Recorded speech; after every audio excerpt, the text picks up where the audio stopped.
personalidad realmente arrobadora, una cara luminosa y que sin embargo te transmite ese poder, esa fuerza. El ser ese con una sensibilidad especial, con un dolor infinito y con una memoria prodigiosa.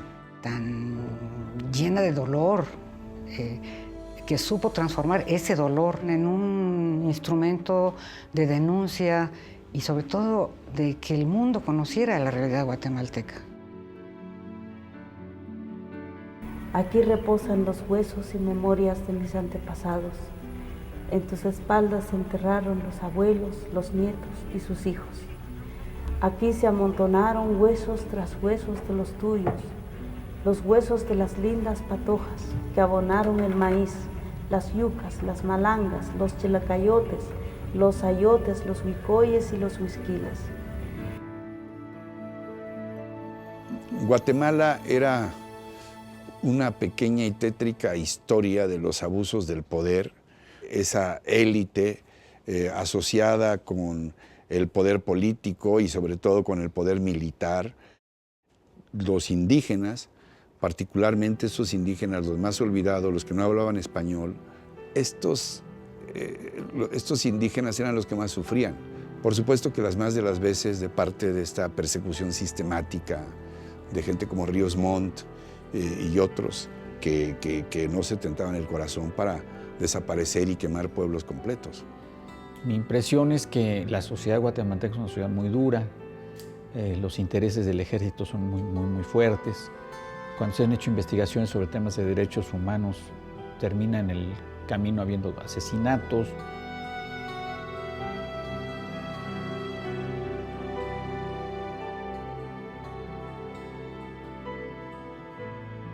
Yo nací cerca de la montaña, nací en la selva. Es una vida que no tiene nada que ver con la llamada civilización occidental. Mis padres siempre dijeron que el trabajo dignifica a las personas, dignifica al niño, dignifica al joven, dignifica el anciano. Todos íbamos a cortar caña en el Rosario, en la finca Los Martínez, y nos daban como pago hojas de caña de regreso. Y con esas hojas de caña se hacía la casa. Mi padre siempre me abrió una puerta. Fue con las monjas, me ofrecía a los conventos, le decía a las monjas que yo era una buena hija y que me dieran oportunidad. La primera vez que yo salí tenía como 14 años y las monjas me tuvieron en el convento. Tuve unos padrinos belgas que pagaron mi beca y en un año saqué 1er grado a 6º grado de primaria en un programa de educación de adultos, y el 3er año ya entré en secundaria. O sea, desde el año 52 mi padre había ingresado la primera solicitud para que la tierra de Chimel se otorgara a un grupo de familias. Y él era el dirigente de ellos. Mi papá me llevaba a la capital, dormíamos a veces incluso en los juzgados, en las oficinas de gobierno, porque él peleó por la tierra desde esos años. Siempre luchó por la comunidad y había pues un terreno que era del Estado. Él quiso legalizar, pero nunca se pudo. Y mi padre siempre dijo, pues este es nuestro derecho, porque los que vivían muchísimos años ahí, ¿cómo es posible que nos lo van a quitar, va? Ni habíamos nacido cuando él empezó a visualizar todo eso. Pues sí, lo golpearon, lo maltrataron. Él estuvo muchísimos momentos en riesgo de muerte por encabezar la lucha de las 57 familias que estaban ahí. El secuestro y la represión apenas comenzó. Yo creo que casi que iniciaron con nosotros, por decir, en esa región, la fuerza tremenda de la represión. Y Ríos Montt ha dicho con sus propias palabras de que matar en Guatemala no era un pecado porque era cumplir una disciplina que requería el sistema.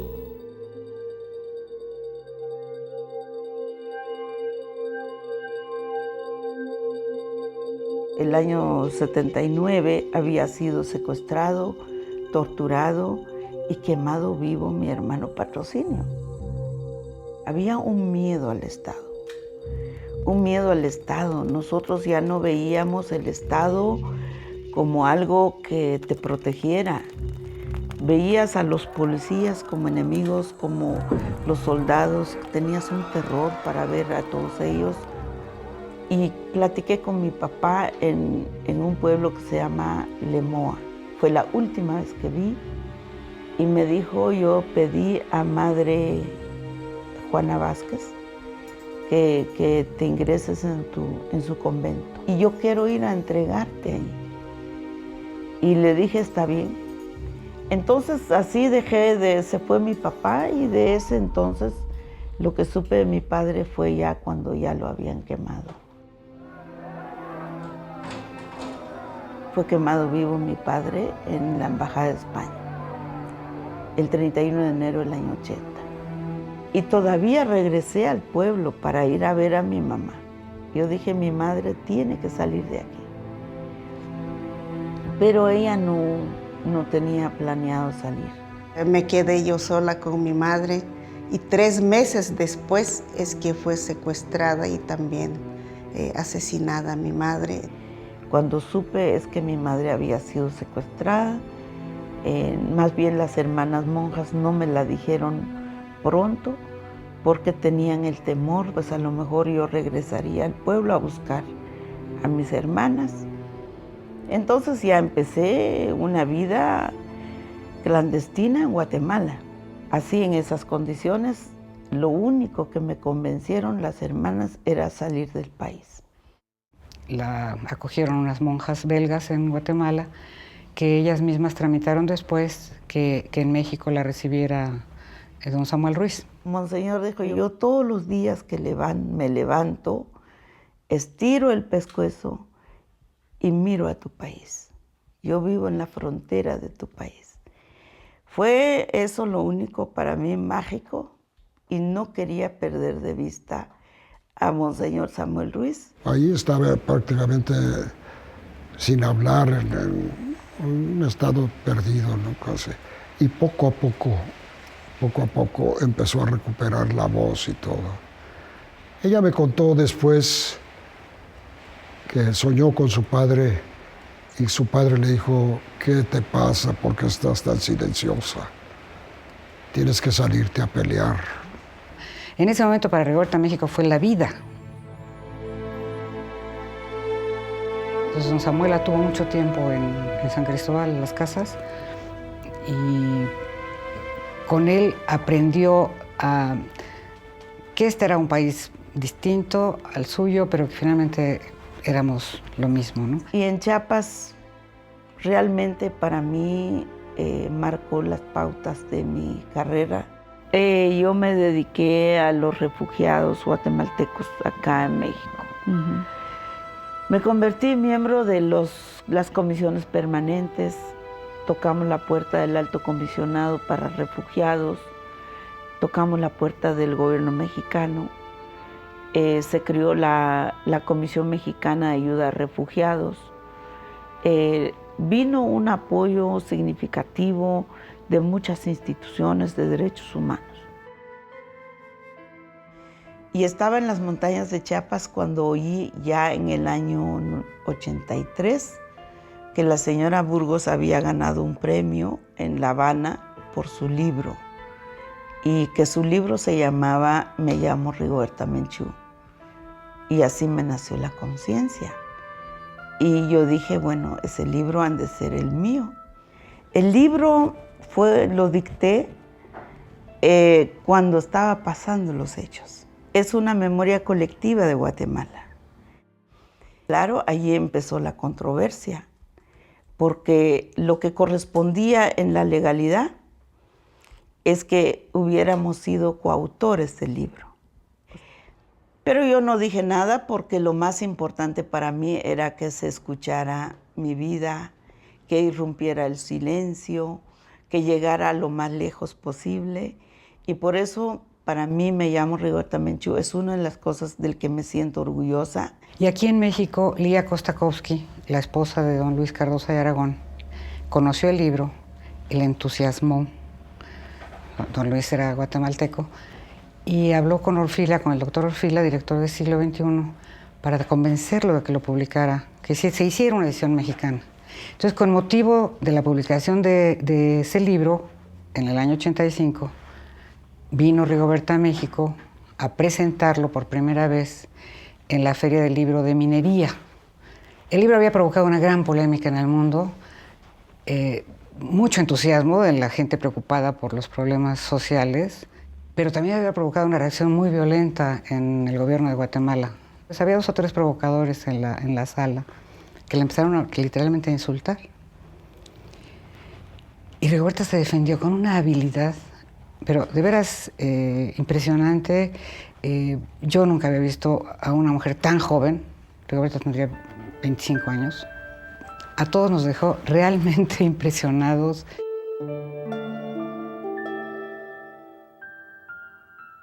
Desde el año 82 llegué a la ONU por primera vez, gracias a los hermanos del Consejo Internacional de los Tratados Indios de Estados Unidos. Me extendieron una invitación y año con año fui a Ginebra.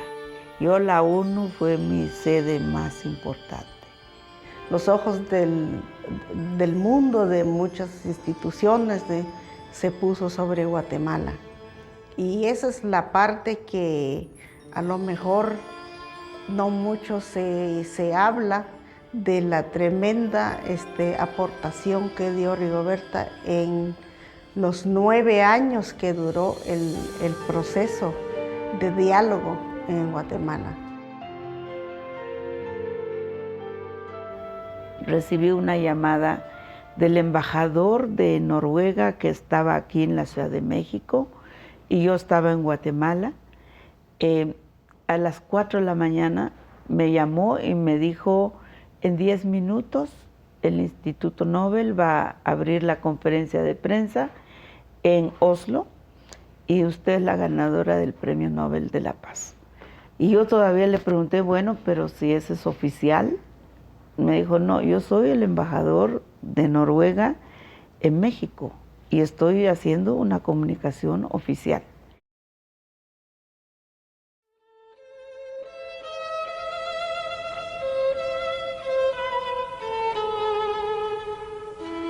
Tuve 2 reacciones. Uno fue que hubiera querido ver a papá, mamá, los hermanos, acompañándome en ese día y sentía mucha nostalgia por ellos. Para tener premio Nobel no era necesario que mis padres estuvieran muertos y muchos otros, pero al mismo tiempo era un mensaje muy grande para el siglo que vivimos. ¿Qué va a decir en su discurso en Oslo? Bueno, en realidad va a ser un discurso un poco complicado porque ustedes sabrán que no solo es 5º centenario, que los pueblos indígenas no somos mitos del pasado, somos gente vivos y con muchos sueños del futuro. Y yo dije así exactamente, quiero exiliar la medalla, el premio Nobel, hasta que se respeten los derechos humanos en Guatemala. Rigoberta regresa de Oslo ya con el Nobel. En el aeropuerto lo espera un enviado del presidente y le dice que el presidente quiere que se aloje en Los Pinos. Y luego, cuando Salinas le dijo que qué quería hacer con el Nobel, como es muy lista, le dijo que quería ponerla en el Templo Mayor. Y como ya le había preguntado, tuvo que aceptar. Entonces se hizo una ceremonia en el Templo Mayor y le dice, ¿pero dónde quieres que esté? Y ella dice, aquí en la entrada. Bueno.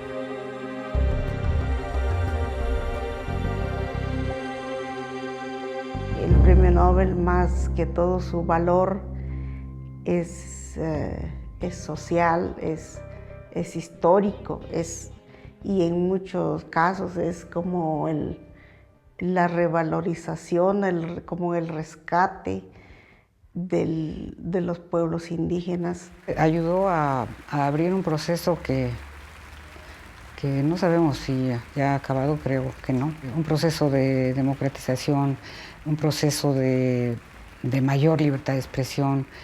Hizo posible que se organizaran las comisiones de la verdad y de la memoria histórica, que Rigoberta es una de las que encabezan uno de esos movimientos, para que no solo el mundo, sino los propios guatemaltecos conozcan y sepan lo que pasó. El Nobel es un parteaguas en la vida de Rigoberta y es también un parteaguas en la percepción que de América Latina en general y de Centroamérica muy particularmente, y más especialmente aún de Guatemala, se tiene en el mundo. El Nobel destapa todas estas cosas y nos muestra a una persona no solamente que es premiada y reconocida, sino que por qué es premiada y reconocida, por todo lo que ella había venido denunciando y arriesgando su propia vida para dar a conocer al mundo. Los adversarios negaron una y otra vez mi verdad por 14 años. Y cuando terminó el conflicto armado, las Naciones Unidas saca un informe tan impactante de los crímenes contra la humanidad que se cometieron en Guatemala. A partir de eso se dignificó mi verdad. Es que no era tanto premio Nobel, sino era que tal vez por primera vez la palabra paz volvía a empezar a tener un contenido en Guatemala, podría ser una expectativa por la paz que va más allá de la solución que estamos viendo. O sea, la solución va a ser un proceso mucho más complicado. Hace 525 años de la conquista española, nunca se permitió un partido político maya. Uno de mis sueños fue decir, bueno, tenemos que quitar el cero. Yo estrené el partido gracias a mis compañeros, gracias a la gente. Rigoberta ha lanzado su candidatura a la presidencia de su país, más que con la idea de que triunfaría, con la idea de utilizar la posibilidad que da el ser candidata a la presidencia de su país para expresar su pensamiento. Guatemala es una sociedad muy compleja, muy racista, y tengo la impresión de que Rigoberta no calculó bien la primera vez que se postuló. Siento que se deslumbró un poco Rigoberta y pensó que podía hacerlo cuando objetivamente no era posible, ¿no? Pero claro, desde dentro y preocupada por su país, ella quería hacer algo más. Simplemente creo que no tenía con qué competir. Era una figura, pero pues no tenía partidos, no tenía respaldos económicos, etc. Y una líder como ella, ¿no? Una dirigente que se forma en las bases, al entrar en la política es un asunto complicado. ¿En qué momento los principios entran en choque con el pragmatismo político que necesitas para ganar una elección? Entonces, son saltos que yo creo que hay que dar, pero entiendo que no son saltos sin costos. El Frente Amplio trae una historia de lucha campesina. Y si en un momento dado quiso ser presidenta, bueno, pues eso no es ningún pecado. O sea, quiso cambiar el destino de su país. No fue posible, pero esto no hace ninguna mella para mí en su integridad, pues, integridad tanto moral como social y política, ¿no? No es mi fuerte, yo soy una mujer que tengo muchos horizontes, soy un premio Nobel, soy un guía espiritual, quiero ser parte de la academia. Yo dije, jamás voy a tener hijos. ¿Por qué en ese entonces? Porque es obvio, una madre tiene que pensar en todo lo que hemos vivido. Y también dije que jamás iba a tener hijos porque no conocía a Ángel, mi esposo. Que me contó una vez fue cuando se conocieron con mi padre, que fue en Conabigua, que es ahí en Guatemala. Una vez pasó repartiendo unas cartas y le dio una carta a mi madre y ahí es como que amor a primera vista, ¿no? Se vieron y se gustaban, pero mi padre no le hablaba, era muy chillado. Entonces al final se enamoraron y sí, mi papá le entregó una carta y así ya personal y se enamoraron y ahí empezó todo, ¿no? Y lo primero que hicimos es planear nuestros hijos. Tuvimos 2 hijos, varones, y Mash está aquí, pero también mi hijo Tsunun murió, él nació aquí en México. Fue muy doloroso. Yo a Rigoberta la acompañé aquí cuando nació el pequeño y después decidieron que se iban a casar. Entonces organizaron todo en el pueblo de él, te digo, en el pueblo de Ángel, y fue gente de todo el mundo, amigos europeos, muchos mexicanos, que era fiesta y entierro. Era de veras, yo nunca habíamos vivido algo así, yo creo que nunca más. Y después de la ceremonia en la iglesia, que no se oyó nada, no se supo nada, la gente entraba con comida, con canastas, niñas que cantaban, pero saliendo de ahí fuimos al panteón a llevar la urna con las cenizas de Tsunun. Cuando murió mi hijo, no sabía qué hacer. Entonces un amigo, Dante Liano, guatemalteco, escritor, me dijo: Rigoberta, tú pasas por una gran depresión. ¿Sabe cómo se quita eso? Escribir cuentos para niños. Y así nació La Niña de Chimel, que es el primer libro.